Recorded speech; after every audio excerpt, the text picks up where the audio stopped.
swing. That is super fast. That is incredibly fast. I am happy to join with you today in what will go down in history. Seja quem você for, seja qualquer posição que você tenha na vida, faça tudo com muito amor e com muita fé em Deus, que um dia você chega lá, de alguma maneira você chega. Nós estamos ainda dentro da nossa série, né, Extraordinariamente Ordinário, e quando, né, a gente estava conversando sobre essa série, quando ela ia iniciar, para mim é um tema extremamente atraente e que realmente empolgante, porque essa questão, sabe, da gente está tão assim, às vezes, né, ouve um pregador falar, ouve um testemunho, ouve um missionário falar de algo extraordinário, e não que essas coisas não aconteçam, né? E a gente acha, não, minha vida é extremamente ordinária, nada de extraordinário acontece, e acho que é tão importante a gente conseguir enxergar aquilo que existe de extraordinário nas coisas mais simples e ordinárias da vida. Na semana passada, o Sandro falou sobre uma espiritualidade extraordinária, e ele usou o texto de Hebreus, e é interessante, né, que era justamente nesse texto que ele falou, né, que foi o texto principal que ele leu, que eu estava pensando enquanto pensava e meditava sobre o que ia falar. E eu gostaria de falar sobre o extraordinário no culto ordinário, e que tem muito a ver com aquilo que o Sandro falou, né, sobre essa espiritualidade extraordinária. E pensar no extraordinário que existe no culto ordinário é extremamente útil para as nossas vidas, porque, afinal de contas, é o que a gente está fazendo aqui, né? A gente está fazendo um culto ao Senhor. E eu sempre pensei no culto, e eu acho que existe nos nossos dias, talvez, pode até falar sobre isso, uma desvalorização do culto, ou talvez uma certa apatia, desinteresse, ou até mesmo uma preguiça em relação ao culto. Porque a gente foi, talvez, desmistificando ou perdendo interesse. Eu, particularmente, sempre vi o culto da seguinte forma, e não estou falando que ela seja errada, mas eu queria trazer uma outra proposta hoje. O culto é o que eu faço no final da minha semana. O culto ele é uma extensão da minha vida de adoração ao Senhor. Então, eu vivo para o Senhor de segunda até sábado, com tudo que eu faço, com tudo que eu penso, com tudo que eu falo, e eu glorifico a Ele, e no domingo eu venho aqui no culto, porque daí finaliza essa vida de louvor ao Senhor, né? E é um pensamento produtivo. Com certeza você vai vir ao culto no domingo e vai ter um culto bom e vai conseguir cultuar o Senhor, porque você está falando, nossa, é a extensão das nossas vidas. Mas eu gostaria de propor hoje o movimento contrário, que não é que nós vivemos a semana toda e fechamos com o culto, mas o culto, como o início, é o primeiro dia da semana. E eu gostaria de propor que é a partir dele que nós vivemos a nossa semana. É a partir dele que nós somos orientados em como viver, o que pensar, o que fazer, como responder. É a partir da luz que nós recebemos no culto que nós vivemos a nossa semana em meio às trevas. E isso faz sentido, porque o culto, ele é o culto no domingo da ressurreição. O domingo não é o último dia da semana, o domingo é o primeiro dia da semana. Então eu gostaria que você tivesse isso em mente. A partir do culto, nós entendemos a vida. A partir do culto, nós entendemos a história. A partir do culto, nós entendemos quem é nosso Deus, entendemos quem somos. E acho que esse é um olhar que ressignifica o culto, enche o culto de significado e nos dá novo ânimo para estarmos aqui, no nosso culto ordinário, mas que tem sintonia, relação com algo que é extraordinário. E é por esse caminho que o livro de Hebreus nos aponta. Se você for lendo lá o livro de Hebreus, vai apresentar Jesus como um sacerdote. Ele é o sumo sacerdote, né? Quem era o sacerdote no Antigo Testamento? era aquele que representava o povo diante de Deus.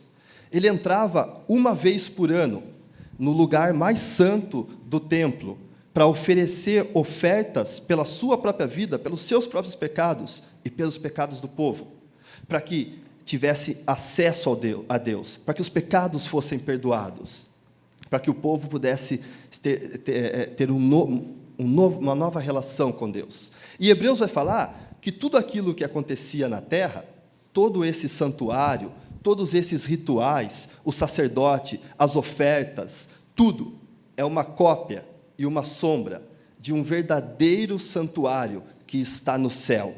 E ele fala que Jesus, ele entrou nesse verdadeiro santuário que está nos céus, de uma vez por todas, e não carregando o sangue de um animal para oferecer, como libação para o perdão dos seus próprios pecados e do povo, mas carregando o seu próprio sangue como oferta pelos nossos pecados. Então ele é o sacerdote, mas ele é a oferta que entra na presença de Deus em nosso favor. Quem de nós pode entrar na presença de Deus? Quem de nós tem acesso a Deus? A esse Deus criador de todas as coisas, a esse Deus tão grande, tão santo, tremendo. Mas Hebreus vai falar que através de Jesus existe um caminho que foi o véu que se rasgou. O santuário terreno tinha um véu que separava o lugar santo do santíssimo. E o corpo de Cristo é rasgado, simbolizando que esse véu foi rasgado. Podemos entrar. Eu gostaria de ler alguns versículos de Hebreus que aponta tudo isso que eu estou falando aqui. Hebreus 8, verso 1, ele diz o seguinte: o tema mais importante da nossa exposição é este, de tudo aquilo que ele estava falando. Temos tal sacerdote que se assentou à direita do trono da majestade nos céus. Então, Jesus é esse sacerdote que entrou no santuário e se assenta à direita do trono da majestade nos céus. Essa tradição do culto celeste, do trono de Deus, ela é uma tradição que está presente dentro do judaísmo. Então, você tem vários escritos dentro do judaísmo, se você olhar para Isaías, capítulo 6, Ezequiel 1 e outros, até mesmo escritos que não estão dentro da nossa Bíblia, mas são escritos judaicos, eles estão falando sobre o trono de Deus, a casa de Deus, a morada de Deus, e o quão terrível, e o quão majestoso, glorioso é essa morada de Deus. Quem pode entrar diante desse Deus? Há um escrito dentro do judaísmo, que é extra bíblico, e é 1 Enoque. E Enoque, ele chega até a casa de Deus. E diz que quando ele entra nessa casa, que tinha um teto como raios e relâmpagos, ele sente ao mesmo tempo frio e calor. E ele fala que ele está aterrorizado diante dessa casa, dessa morada de Deus. E é diante desse Deus tão grande que Jesus entrou, uma vez por todas, em nosso favor. De tal forma que Hebreus 10, do 19 e 20, diz o seguinte: sendo assim, irmãos, temos toda a liberdade de entrar no santuário pelo sangue de Jesus. Nele temos um caminho novo e vivo, que ele mesmo inaugurou através do véu, quer dizer, através da sua humanidade. Então, olha só, existe esse templo celeste, essa morada e habitação de Deus, onde, se você ler, Isaías, Ezequiel, está acontecendo um culto. As criaturas celestes, estão diante de Deus, seres com várias asas, com aparência de águia, aparência de touro, aparência de homem, eles estão diante de Deus e eles louvam e glorificam a Deus sem cessar. Existe uma liturgia celeste. E é isso que está falando, que Jesus inaugurou um novo e vivo caminho para que nós tivéssemos acesso a esse santuário. O santuário que ele está falando não é o santuário terrestre. Então, olha só que coisa importante que está acontecendo aqui. Hebreus está defendendo a ideia de que nós, no nosso culto ordinário, através do que Cristo fez por nós, temos acesso ao santuário, ao culto celeste que é extraordinário. Existe uma conexão, existe uma relação. Quem acessa hoje o culto celeste? Nós acessamos, não porque somos dignos, não porque somos melhores, não porque somos especiais, mas pelo que Cristo fez por nós.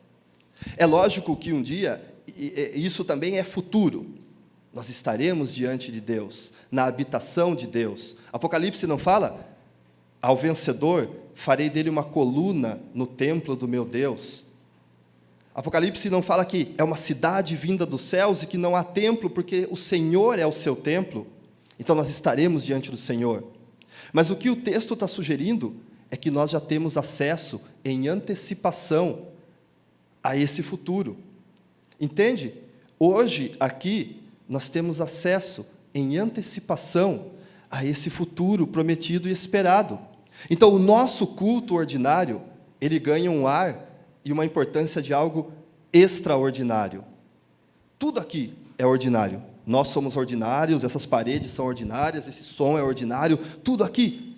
Mas existe uma outra dimensão, existe algo espiritual que é transcendente e que o nosso culto aqui é sombra daquele verdadeiro culto. E hoje a gente vai olhar para isso e para reforçar essa ideia dessa possibilidade do nosso culto em sintonia com o culto celeste, a gente vai focar no capítulo 4 do livro do Apocalipse de João.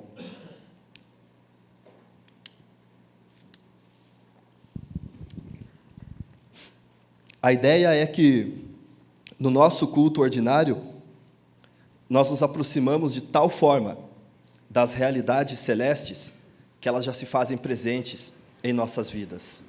E essas realidades celestes, elas já guiam a nossa vida, elas já orientam e reorientam toda a nossa vida, a partir do culto. Apocalipse, capítulo 4, mas eu gostaria de falar um pouquinho sobre o contexto do Apocalipse. E olha só, o contexto do livro do Apocalipse, Apocalipse significa revelação, é tirar o véu daquilo que está escondido aos olhos de todo mundo.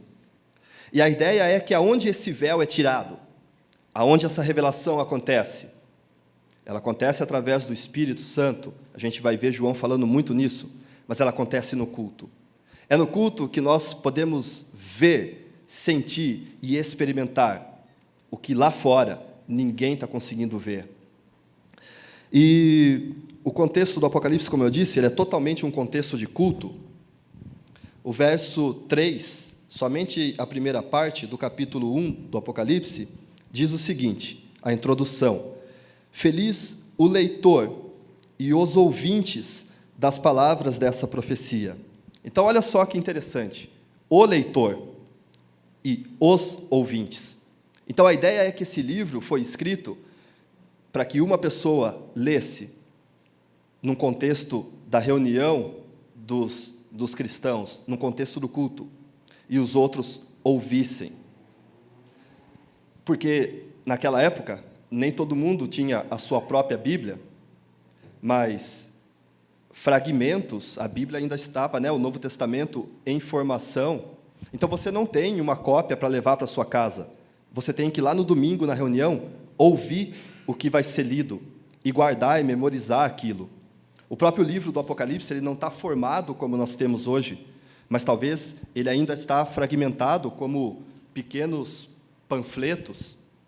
E é nesse contexto do culto que o livro surgiu, e é nesse contexto do culto que o livro foi utilizado no começo. E o livro do Apocalipse, ele trabalha de uma forma interessante. Ele trabalha com imagens. E a ideia é que essas imagens, elas vão mexer com a gente, elas vão mexer com os nossos sentidos, de tal forma que essas imagens vão nos fazer, e vão reproduzir, e vão nos fazer dessa forma experimentar aquilo que o visionário João experimentou, aquilo que ele teve acesso. Ele teve acesso a um mundo transcendente na sua experiência visionária. E ele quer que os ouvintes e os leitores daquilo que ele escreveu e registrou ali, sintam o que ele sentiu. A imagem tem poder de fazer isso. A imagem, ela mexe com todos os nossos sentidos. A imagem transmite verdades talvez mais profundas do que simplesmente as palavras conseguem transmitir. A imagem tem um poder. É interessante que nós vivemos na era da imagem, né? Nós temos a internet, a televisão, as artes, e nós estamos impregnados com as imagens, mas, ao mesmo tempo, nós temos tanta falta de imaginação quando a gente está no culto, por exemplo. E talvez a nossa dificuldade de sintonizar na sintonia do culto celeste é porque a gente vem aqui para o culto e a nossa imaginação fica lá fora. Mas se nós trouxéssemos a nossa imaginação junto, talvez essa imaginação ela ia fazer a gente sintonizar na frequência do culto celeste e experimentar o que está acontecendo lá em cima, numa outra dimensão. Parece muita viagem, né? Mas é isso que João está querendo. João quer reproduzir em nós. Ele não quer que a gente entenda tudo do Apocalipse, porque tem um monte de símbolos, e tem um monte de metáforas, e tem um monte de coisas que estão ligadas com o Antigo Testamento, e você vai tentando interpretar cada detalhe. Mas talvez João não queria que você interpretasse cada detalhe, ele queria que você sentisse de tal forma que isso mexesse com você e levasse você a uma sintonia com Deus. Bom, João, no verso 9 e 10 do capítulo 1, ele diz assim: Eu, João, vosso irmão e companheiro, na tribulação, na realeza e na perseverança em Jesus. Só um parêntese, essa é a vida com Jesus. É uma vida onde a gente tem dicotomias, onde a gente tem contrastes. Ao mesmo tempo que tem a realeza em Cristo Jesus, tem a tribulação e a necessidade da perseverança. Então, nessa vida aqui agora, a nossa vida vai ser assim, com a tribulação, mas também com algo que é muito maior do que a tribulação. A realeza em Cristo Jesus. E daí ele continua: Encontrava-me na ilha de Pátimos, por causa da palavra de Deus e do testemunho de Jesus. Então, alguns vão falar que João estava lá exilado, alguns comentadores vão falar que ele foi até lá de forma proposital para visitar uma igreja que existia em Pátimos. Isso não tem como saber. E daí diz assim: No dia do Senhor fui movido pelo Espírito e ouvi atrás de mim uma voz forte como trombeta ordenando. Então, olha só, todo o contexto é o culto, aonde João recebeu a revelação que tirou o véu e mostrou o que é a verdadeira realidade. No dia do Senhor. O dia do Senhor é o dia da ressurreição. O dia da ressurreição é o dia que as comunidades se reuniam para cultuar o Senhor. Então, onde João estava? Muito provavelmente João estava num culto, numa celebração ao Senhor, numa celebração da ressurreição. E é no contexto do culto que João tem seus olhos abertos para aquilo que ninguém estava conseguindo ver. Então, olha só como o nosso culto ganha um novo significado e importância, porque é no contexto do culto que eu e você vamos ter os nossos olhos abertos para ver aquilo que é invisível. Eu e você vamos ter e vamos receber, movidos pelo Espírito, assim como João, a capacidade de ter uma visão além da visibilidade. E é o que aconteceu com João. Bom, se a gente está falando que João está no contexto do culto, que João, e não somente João, mas os seus ouvintes, os seus leitores, a comunidade reunida no dia da ressurreição, e tem a oportunidade de ver aquilo que ninguém está vendo, e de ter sua vida totalmente ressignificada. Mas quem é essa comunidade? Qual é o status deles? Qual é o lugar que eles ocupam na sociedade? E olha só que interessante, algumas coisas que a gente pode pensar sobre quem eles são e sobre o que o culto faz na vida deles. Como o primeiro, acho que foi a segunda palavra, mensagem que o Sandro deu, ele leu Atos 4:13, que falando sobre Pedro e João, e diz que, ao ver a intrepidez de Pedro e João, isso são os seus opositores judeus, que mandaram prender eles por um milagre que eles haviam feito, e verificando que eram homens iletrados e sem posição social, ficaram admirados, reconheceram, é verdade, como os que estiveram com Jesus. Então, fala de homens iletrados e sem posição social. Homens extremamente ordinários e comuns. mas que haviam estado com Jesus. Será que todos os cristãos desse primeiro século são das classes e camadas mais baixas da população?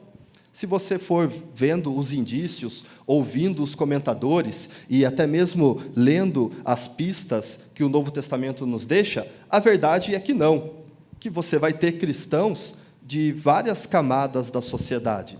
Você tem Filemão, por exemplo, né?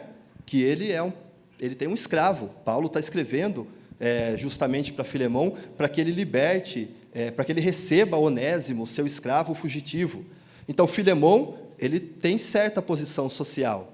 Não sabemos quantos escravos ele tinha, mas ele tinha posses e recursos suficientes para ter um escravo.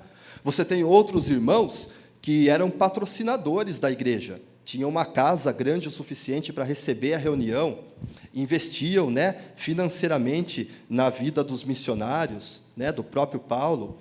Então, é um misto. Mas aderir a Jesus, aderir à fé cristã, ressignificava por completo a sua vida. Porque se você era um escravo mais baixo, sem nenhuma posição na sociedade, sem nenhum valor, sem nenhum status, agora a sua vida foi ressignificada. Porque agora vai falar que você é um sacerdote do Deus vivo. Agora vai dizer que você possui a realeza em Cristo Jesus. Então, esse que nada era, ele sobe em importância, em dignidade, em status. Ele tem a realeza em Cristo Jesus. Mas, aos olhos da sociedade, ele continuava não valendo nada. Mas aquele que tinha um certo status, ele vai fazer um movimento contrário, ele vai descer, porque os seus bens, o seu status, o nome da sua família, a posição social, o cargo político, nada disso mais interessava, você não era mais definido por aquilo, mas definido pela realeza em Cristo Jesus. Então, nós temos um cristianismo diverso, mas que tem uma abertura para as classes menos favorecidas e para as classes subjugadas da sociedade e oprimidas, que é novidade, que iguala as pessoas. É o mesmo corpo, sentam na mesma mesa, partilham do mesmo pão. Mas a gente também, lendo o Novo Testamento, vai perceber que esses nossos irmãos, lá dos primeiros séculos, eles sofrem pressões das mais diversas. Eles sofrem e vivem contradições. Eles estão, como falou, né, irmão e companheiro na tribulação. Eles precisam de perseverança. E a gente pode pensar em algumas dessas pressões que esses nossos irmãos sofriam e que são diferentes, algumas das pressões que nós sofremos, dos impasses que nós sofremos, mas alguns têm similitudes, são muito parecidos. Então, você pode pensar em cristãos, em comunidades cristãs, vivendo debaixo de um poderoso império que exige submissão e fidelidade. Você pode pensar nas diversas religiões da época que concorrem com a fé em Cristo, com a fé em Deus. Você pode pensar nos deuses, nas divindades, nos imperadores, que exigem total devoção e adoração. Esse é o contexto que esses nossos irmãos estão vivendo. Você pode pensar no próprio estilo de vida que abraçar a Cristo nos traz e nos coloca numa contradição com o mundo. Esses nossos irmãos estavam agora em contradição com o seu mundo, porque abraçar o caminho de Cristo colocou eles nessa contracultura, nessa contradição. Isso vai trazer tribulação, isso vai trazer pressão. E daí podemos também levantar, né, algumas perguntas que esses nossos irmãos tinham e que hoje também elas podem ser feitas a nós. Quem é o verdadeiro Senhor das vidas? São os deuses do império? É o império que detém o poder? É o imperador que exige veneração, fidelidade e adoração? Quem detém poder sobre os destinos e a história? Destinos e história. Nós estamos numa época de eleição no nosso país, e uma eleição extremamente conturbada, que nos dá medo sobre o destino e a história. E aqueles irmãos lá também tinham medo sobre o destino e a história. O que será da história? O que o destino nos traz? Quem garante a vida hoje e amanhã? E, por fim, quem é digno de ser adorado? Esses irmãos nossos dos primeiros séculos tinham que responder a essas perguntas. E respondendo a essas perguntas, tendo Cristo como seu Senhor, eles estariam em contradição com a sociedade ao seu redor. E eles seriam pressionados. E o que o culto tem a ver com tudo isso? É que o culto ia trazer luz para eles, direção para eles, conforto para eles. O culto ia dar novo ânimo para que eles pudessem responder a essas perguntas. Eu gostaria de propor agora um exercício. E talvez ao fazer esse exercício, nós vamos estar próximos do que aqueles nossos irmãos, lá no primeiro século, faziam, quando João falou, feliz o leitor e os ouvintes da palavra dessa profecia. E eu gostaria de propor, eu vou ler o capítulo 4 todo do Apocalipse, mas eu gostaria de propor que você fizesse esse exercício contemplativo, imaginativo, de tal forma que essas imagens, e ao contemplar elas na sua mente, os seus sentidos possam aflorar e serem despertados pelo Espírito Santo de Deus, de tal forma que a realidade vai ser alterada. Realidade é aquilo que você sente, não é? Você fala, não, eu estou vendo, eu estou sentindo, é a realidade. Aqui há algo concorrendo com aquilo que entendemos por realidade. Uma realidade transcendente, uma realidade acessível somente àqueles que entram e puderam entrar pelo novo e vivo caminho que Cristo abriu através do seu corpo. Então, eu gostaria que você se concentrasse de alguma forma.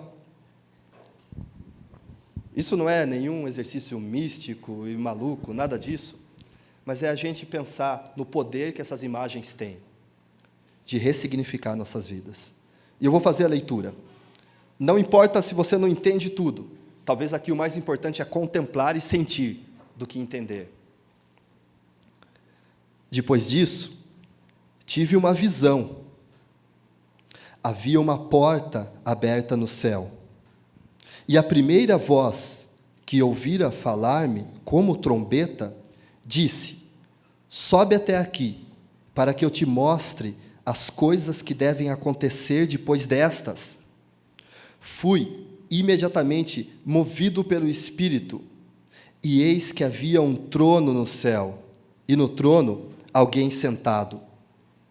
O que estava sentado tinha o aspecto de uma pedra de jaspe e cornalina, e um arco-íris envolvia o trono com reflexos de esmeralda.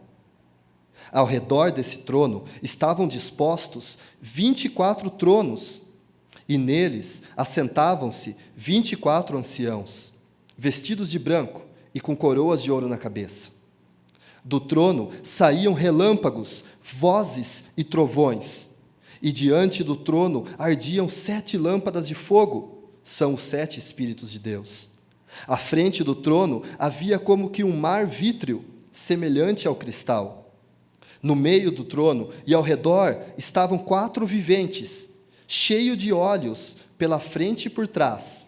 O primeiro vivente é semelhante a um leão, o segundo vivente a um touro, o terceiro tem a face como de homem, o quarto vivente é semelhante a uma águia em voo. Os 4 viventes têm cada um 6 asas e são cheios de olhos ao redor e por dentro. Dia e noite, sem parar, proclamam: Santo, Santo, Santo, Senhor Deus Todo-Poderoso, aquele que era, aquele que é, aquele que veio. E cada vez que os viventes dão glória, honra e ação de graças àquele que está sentado no trono e que vive pelos séculos dos séculos, os 24 anciãos se prostram diante daquele que está sentado no trono, para adorar aquele que vive pelos séculos dos séculos, depondo suas coroas diante do trono e proclamando: digno és tu, Senhor Deus nosso, de receber a glória, a honra e o poder, pois tu criaste todas as coisas, por tua vontade elas não existiam e foram criadas. Percebe a força dessa imagem? Aonde essa imagem quer nos levar?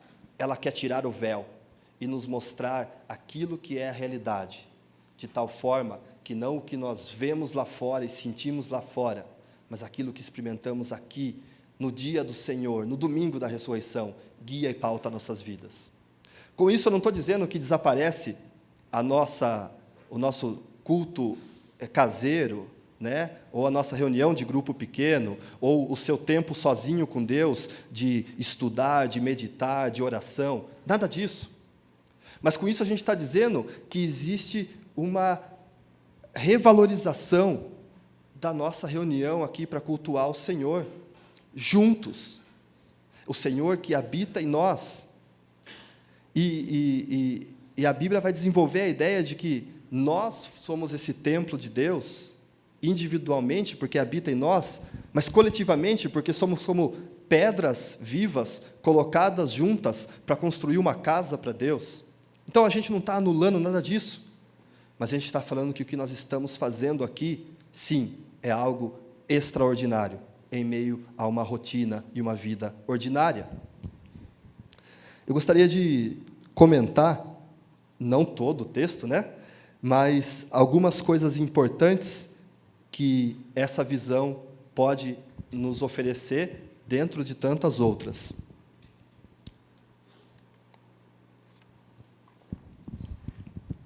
Uma coisa interessante que um autor chamado Carlos Masters, se você quer ler algo sobre o Apocalipse, Carlos Masters é uma boa opção. Não que a interpretação dele somente é a correta, mas é enriquecedor. Ele diz que ele chama atenção para algo. Nessa visão,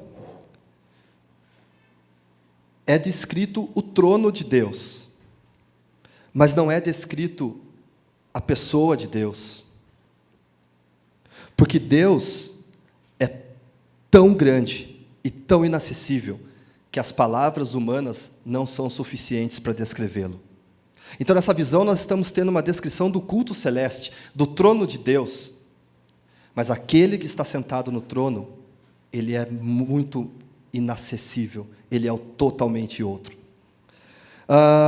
É interessante os primeiros versos, que diz assim, que João vê uma porta aberta no céu, ele tem uma visão, e ele entra por essa porta, e ele é imediatamente movido pelo Espírito. Mas o que uma voz, né, que chama, a voz que convida ele a entrar, fala que vai mostrar. Vou te mostrar, né, para que te mostre as coisas que devem acontecer depois destas. Então, o Apocalipse ele vai mostrar o desenrolar da história, que afeta o destino das pessoas. Tanto que o que segue, se você for lendo o texto, até que a Jerusalém celeste do capítulo 21 venha da parte do Senhor, é 7 selos. Os selos da história são abertos. São as 7 taças, são as 7 trombetas, que vão desencadeando e vão guiando a história, conforme Deus está determinando. Mas é interessante que ele fala, vem aqui, que eu vou te mostrar a história, eu vou te mostrar o que vai acontecer, os acontecimentos. E o que ele mostra? Primeiro, ele mostra o culto celeste. Então, a ideia forte que alguns autores falam é que é a partir do culto que a história se desenrola. Olha só que significativo que é isso. A história se desenrola com seus desfechos e seus finais a partir do culto. O culto da ressurreição, da nova vida, do novo início de todas as coisas. Percebe a importância do culto? É esse culto celeste. É esse culto celeste que Jesus adentrou e agora temos liberdade para entrar. É a partir dele que a história se desenrola. Tudo o que acontece é a partir do culto. Porque no culto, na verdade, nós estamos fazendo em antecipação aquilo que a Bíblia apresenta como desfecho da história. O desfecho da história, ou o início de uma nova história sem fim, é todo joelho se prostrando e reconhecendo com seus lábios que Jesus Cristo é o único Senhor. E aqui nós temos a oportunidade de fazer isso em antecipação. Isso é muito forte. Então nós estamos aqui declarando Jesus como Deus e único Senhor em antecipação.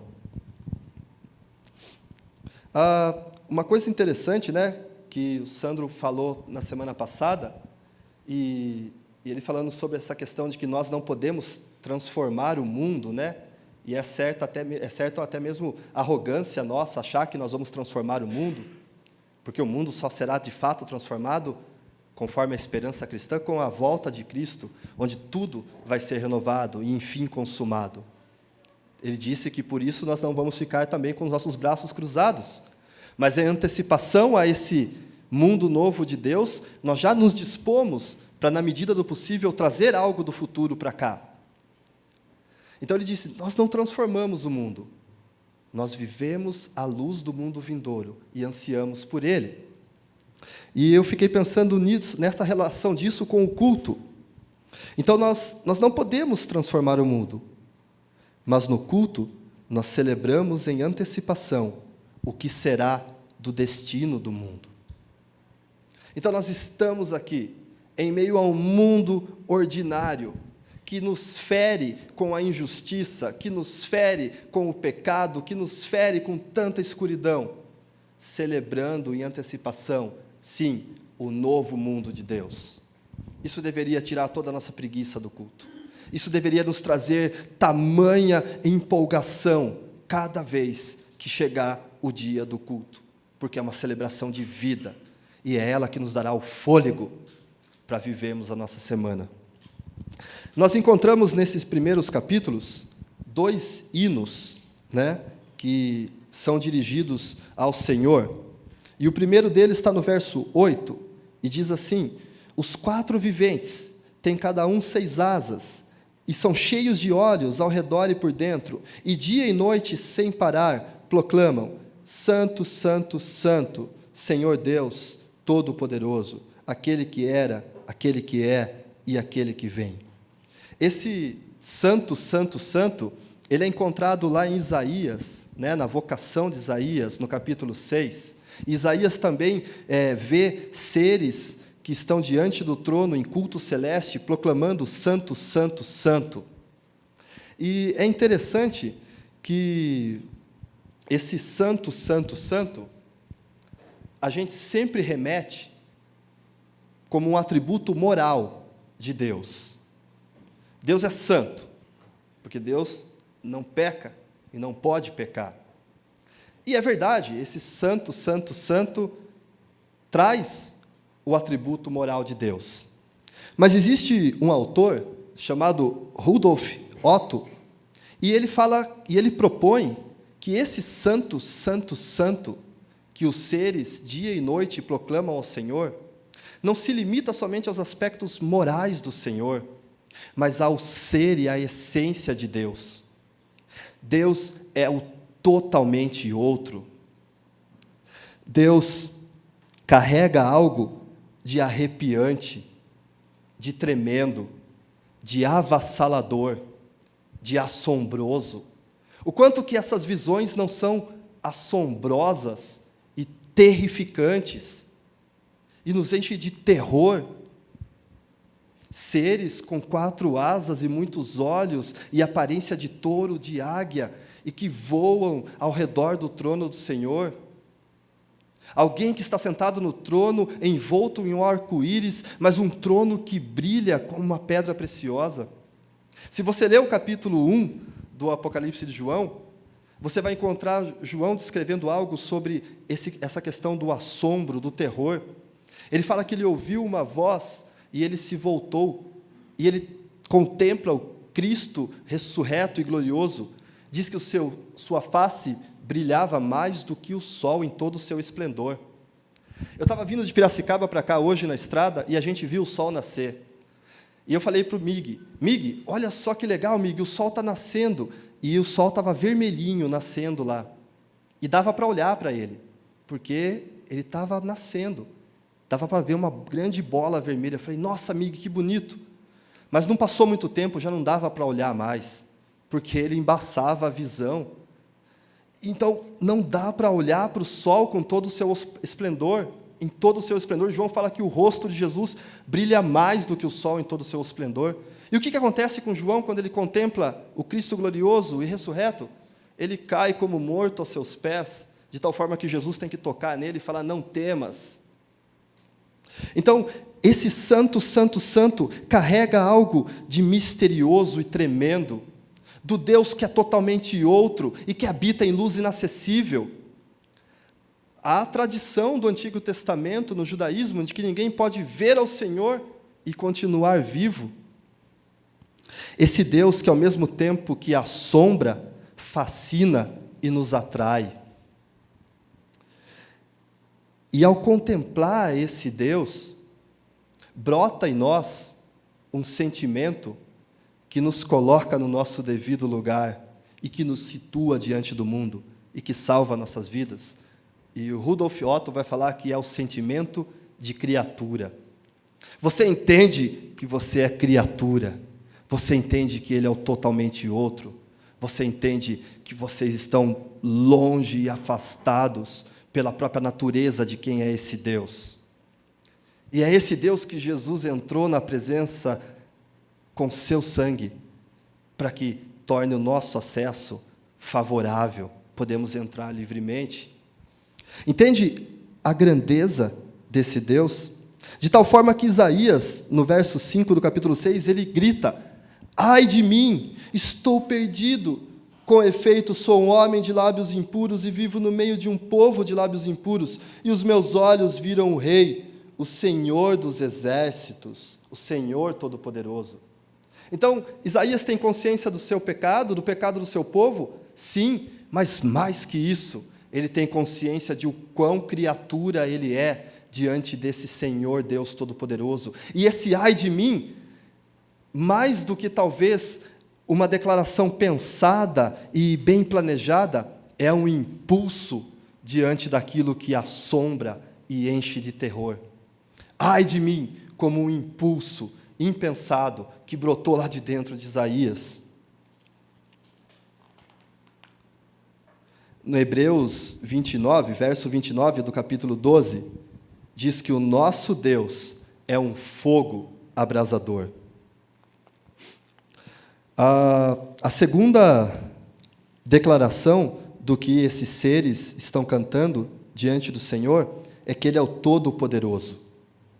Então aqui está respondendo, no culto, quem é o Todo-Poderoso? Está respondendo aquelas perguntas que eu falei, que os nossos irmãos tinham que responder diariamente.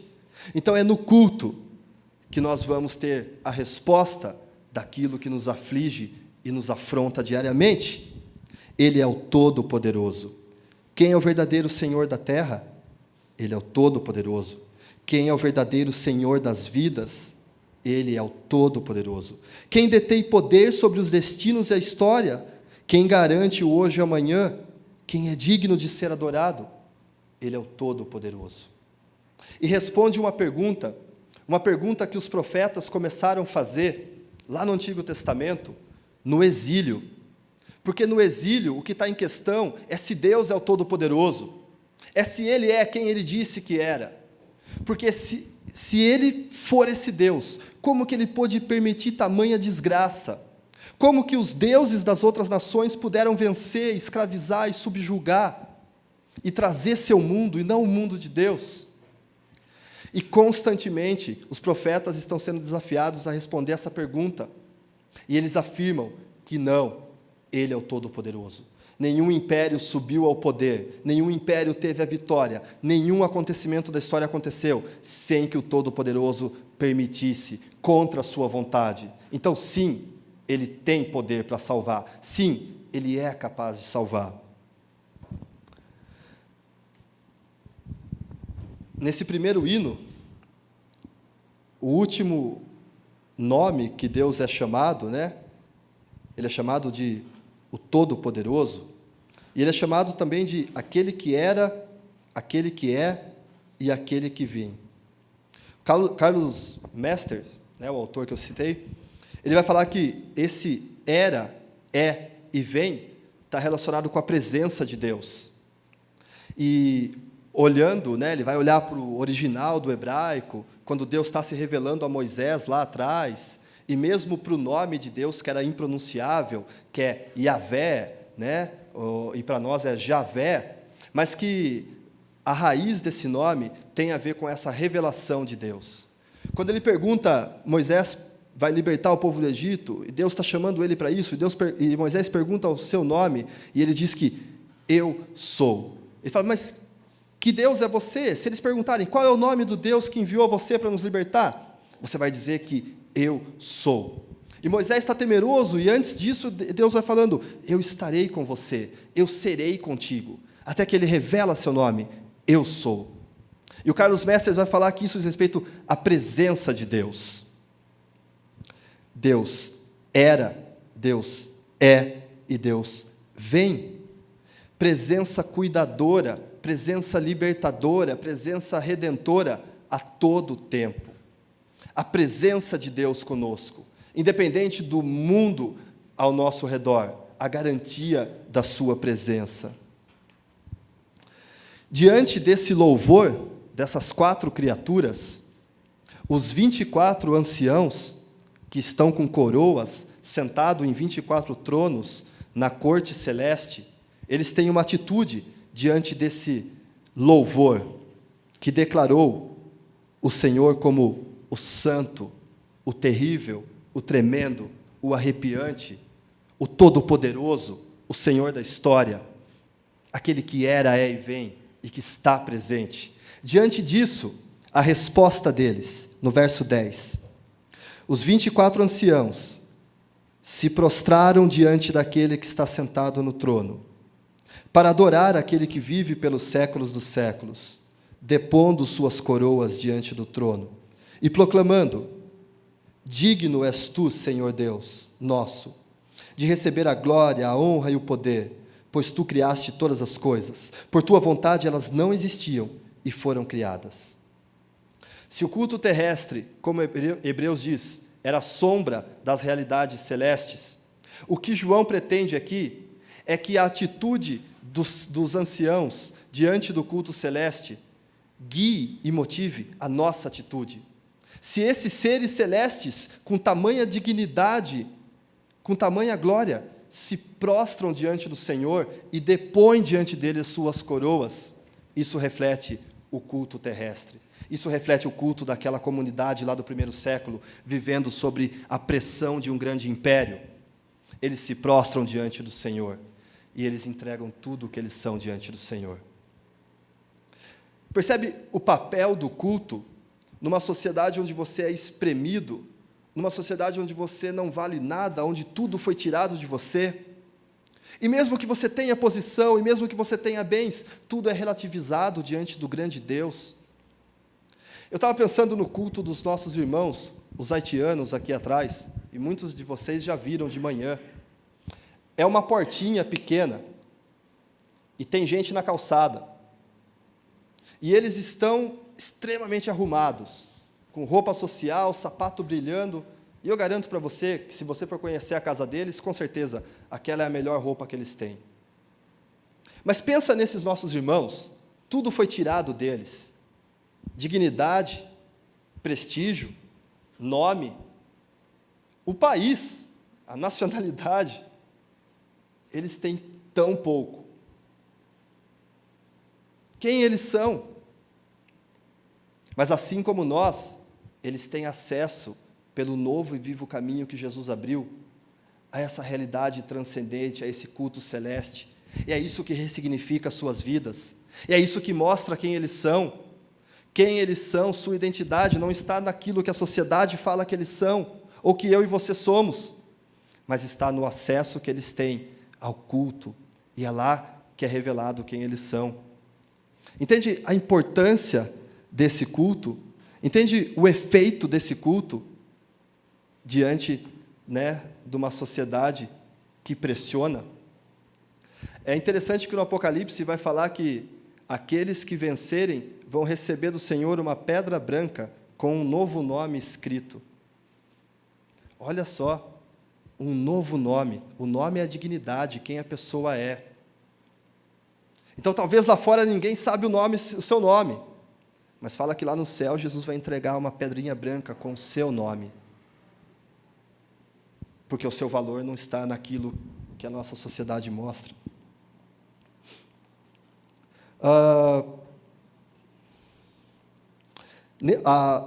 No verso 11, o Senhor é declarado digno de glória, honra e poder, pois Ele é o Criador de todas as coisas. Será que esse Deus pode fazer aquilo que Ele fala que vai fazer? Será que esse Deus pode fazer um novo céu, uma nova terra onde habita a justiça? Será que esse Deus tem poder para salvar? E daí Ele é apresentado como o Criador de todas as coisas, aquele que deu origem a tudo que existe e que sustenta o universo com as suas mãos. Então a resposta é sim, Ele pode fazer o que Ele falou. Então a resposta é sim, é Ele que deve ser adorado e não o imperador. É Ele que deve ser adorado, é a Ele que os joelhos devem se dobrar e não ao império. Para encerrar, como eu disse, a visão além da visibilidade, ela vem a partir do culto, porque é nele que nós temos o acesso ao que está escondido aos olhos dos demais. Uma revelação superior, pela qual nós pautamos as nossas vidas. A luz que ilumina nesse mundo de trevas, a partir do culto. Do culto ordinário, mas que tem conexão com o extraordinário. Diante disso, a gente volta para Hebreus 19, 20, do capítulo 10. Sendo assim, irmãos, nós temos toda a liberdade de entrar no santuário. Pelo sangue de Jesus, nele temos um caminho novo e vivo, que Ele mesmo inaugurou através do véu, quer dizer, através da sua humanidade.